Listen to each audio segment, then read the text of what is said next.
Nuclear Revenge Stories. Today from Reasonable Theme 671, who posted, "A man harassed me and I got his retirement benefits taken away."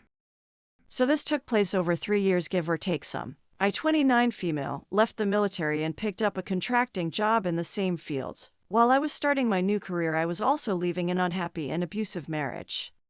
My ex-husband, 29 male, was a store manager at a GameStop, and when asked if he gave a military discount, he would give a discount but then ask if people knew me on base and what I was up to. A man we will call Bubble Base, 35-ish male, actually worked for me, and the two of them bonded over their mutual hate for women. Bubble Base would refer to me as a whore and slut at work, and even went so far as to attempt to get my home address to give to my ex. I reported the incidents through proper channels and had to get a new apartment, but unsurprisingly the military did nothing to Bubble Base. So I decided to keep my eyes on him and wait until he made another misstep.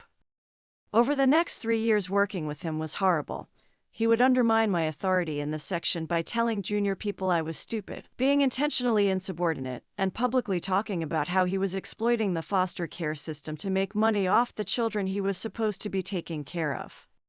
About a year ago now, another girl, 20 female, came to me and told me that Bubble Base was approaching her in a way that made her uncomfortable. When I pulled up their chat logs, Bubble Base was begging her to have sex with him even though he was married, and she was repeatedly telling him she wasn't interested. I convinced the girl to report Bubble Base despite her hesitation. During the investigation, while I was interviewed, I spared no detail about what exactly Bubble Base was doing and saying to include fraud, waste, and abuse of government assets and systems. I kept a literal crap list with dates and times. As things turned out, there were about 4 other women at our base Bubble Base was sexually harassing.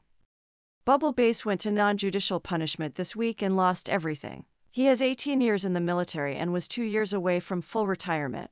He lost his clearance. He lost his foster children. He lost his honorable discharge. He is literally starting life over in his 30s with a discharge that shows he sexually harasses women with no benefits and 18 years of training in a job field that is only relevant if he has a clearance. Those consequences were slow in coming but were well earned. Let this be a lesson to everyone that it doesn't pay to be a terrible person. Work on yourself and heal, because hurting people to momentarily distract yourself from the hurt you feel will not make anything better. Thank you for sharing. OP, peace, and love.